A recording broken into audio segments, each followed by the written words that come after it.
joined me in the workshop on one of the hottest days of the year. Now this thing has actually been cooking in the sun all day, so opening it up was a little bit of an ordeal.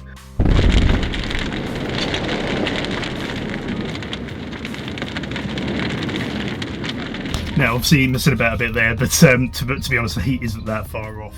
So it's that time of the year where I start thinking about what I'm going to do for the Lincoln Steampunk Festival. As you may know, each year I try and come up with a new costume piece that I can wear at the festival. Some of these have been quite major. You might remember my steampunk tech priest from last year. But for this year I've been a little bit stuck, if I'm honest, about what I'm going to do. And so it's taken me a little while to come up with something, but I have come up with something. So let me just quickly flip the camera around here. In fact, I'm just going to close the door. There's a certain point of the day where the sun angles perfectly over the top of the door and kind of blasts everything out.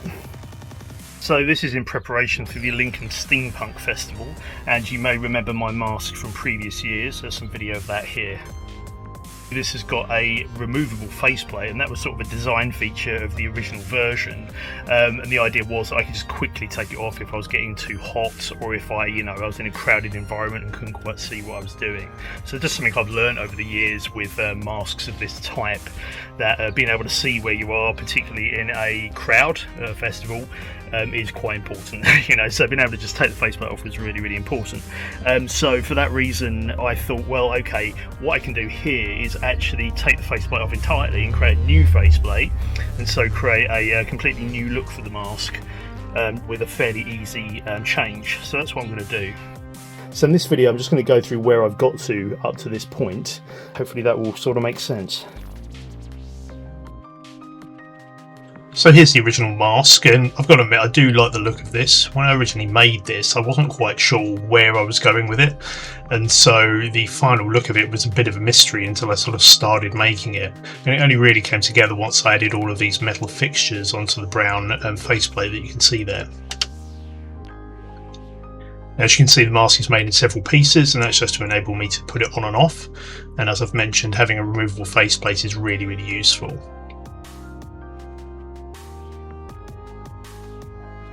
So that's how it goes together, and obviously I'm going to create a new faceplate for this, and I need to come up with a look for that to sort of differentiate it from what I currently have.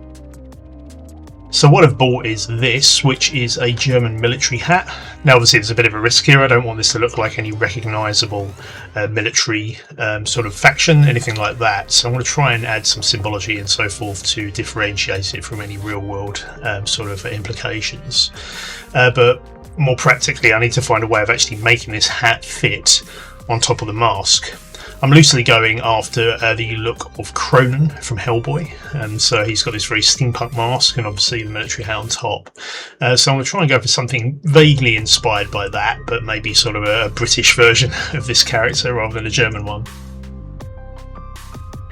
Now of course my mask has some ventilation on top, so the way this works for anyone unfamiliar is that there are some air intakes inside the mask and some fans on the back, and the fans on the back blow out, so they suck air through the mask, circulating air through, but that means there's already something on top of my head, and so there's a bit of height to this already. So I need to find a way of sort of integrating these two things together and not having it look too tall. Right, so what I need to do is first off start building a basic framework for the new faceplate. So what I'm doing is lining the edges of the mask with some masking tape, and that's just going to create a separating barrier between whatever I add to the front of this and the existing mask. Obviously I don't want to damage what I've already built, and so I'm just masking all that off so it can't be damaged.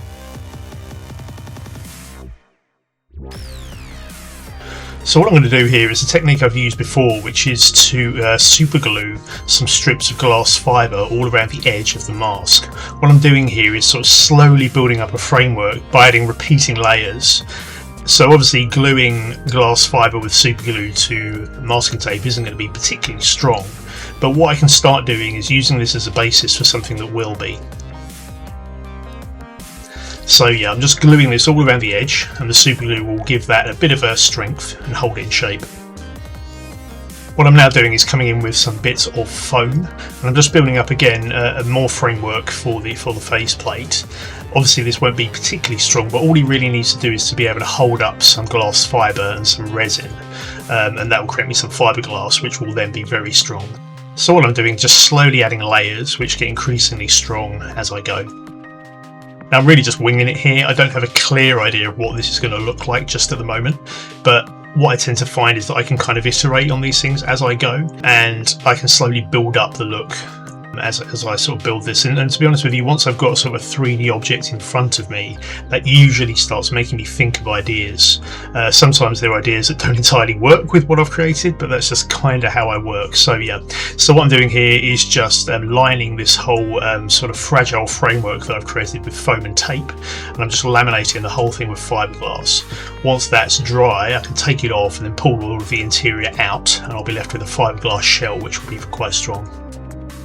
Now, although I've said I don't have a clear idea of where this is going to go, I have had a few ideas sort of rattling about in my mind. And one idea I had was to try and base this on the look of the Titan here, which I had put on the channel some time ago. This is one of those Games Workshop kits, very large kits, but I always like the look of the face of this particular robot. So I'm sort of thinking maybe I can try and do something like this. This shape doesn't really lend itself to the shape of the existing back of the mask, because I've got these sort of breathing tubes at the bottom, and just the overall shape of it doesn't quite work, but I'm kind of keeping that in mind to give me a vague idea of where to head.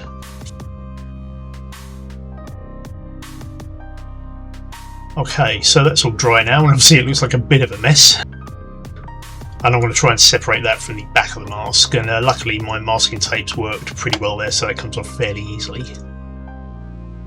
Been a bit of a disaster if I'd accidentally superglued this to the existing back of the mask, but no, luckily that's fine. So what I can now do is come in with the Dremel and just start tidying that up.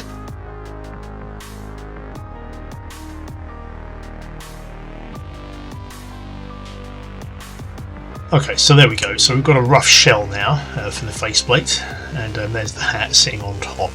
So maybe you can sort of get a basic idea of where this might go, and I'm just marking some lines on here so I can get an idea of where my eyes would be and where the hat's going to sit. Now, as you can see here, the hat's still sitting quite high on the mask, so I think what I might need to do is cut the back of the hat just so I can lower it down slightly.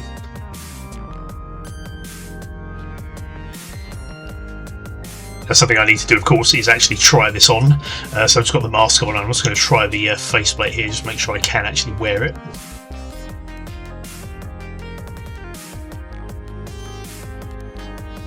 It's not too bad. Did get a little slightly poked in the eye there, but yeah, not too bad. Once that's had a bit of clean up, that should be fine.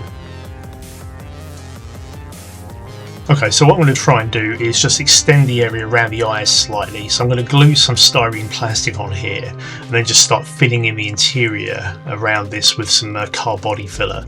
Again, I'm using a process which I've used before, most recently from my Space Wolf Terminator, but I actually used this on the original version of the mask as well, and that's really just to build a very rough framework in styrene plastic. It doesn't have to look pretty. All it needs to do is be in the rough shape of the shape I eventually want to achieve.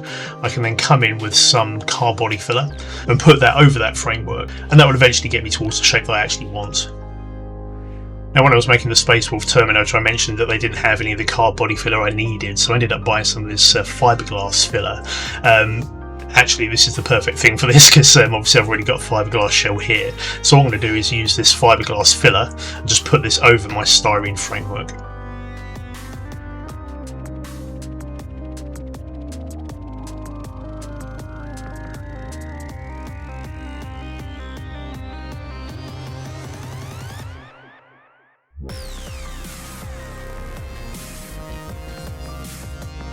So now that that's dry, I can come in some regular car body filler and start fleshing that out even more.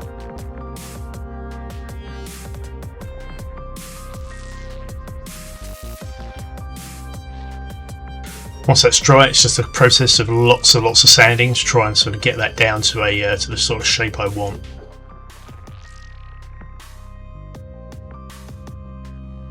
Now I need to do a little bit more on the front sort of mouth section of the faceplate, and for this it's going to be a shape that's going to be quite difficult to create just with car body filler. So it's got these sort of concave curves to it. So what I'm going to do is start sculpting this in with some epoxy. This is going to be very roughly like the shape of the Titan face. I'm not going to do a lot of this sort of brass sort of filigree work that they have on Games Workshop model, but I quite like the look of that shape here. And if you can imagine, there's going to be some eye sockets above this.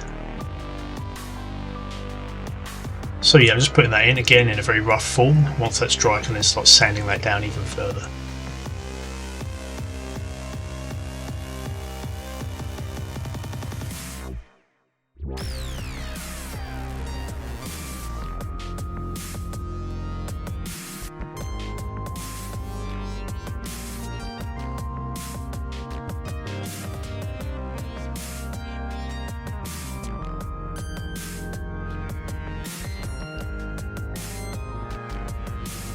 Right, so I've now let that dry, and I can now come in and start sanding that down. And a good way of seeing how well you've sanded it is to add a layer of undercoat.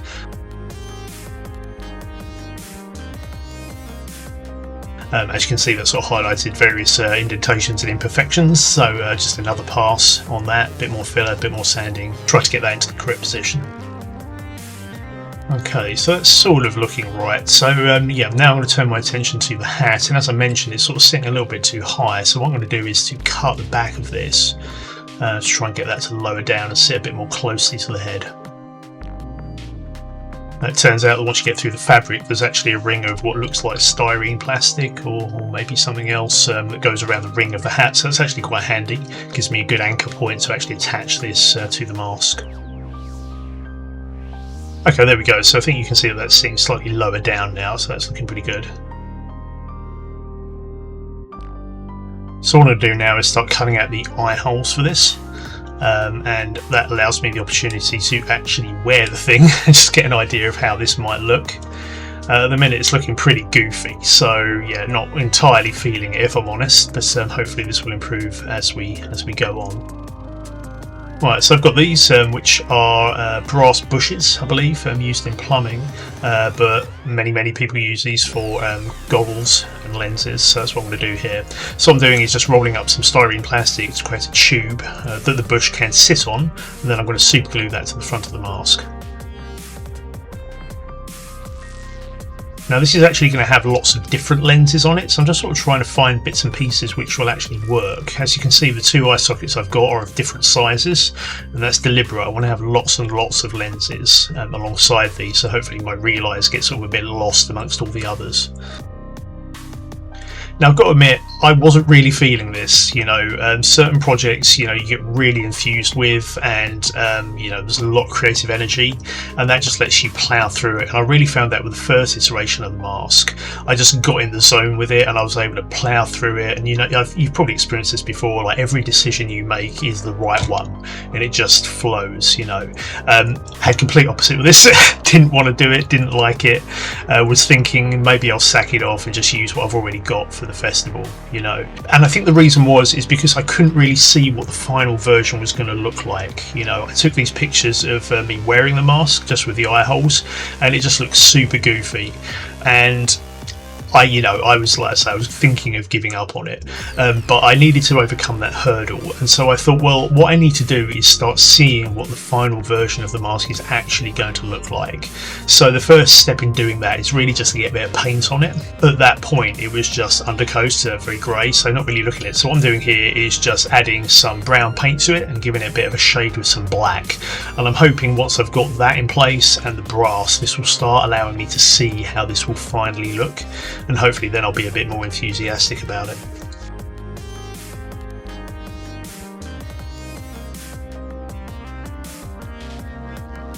So what I finally settled on was an old Humbrol paint tin with a lens holder glued onto it for a lens in the centre.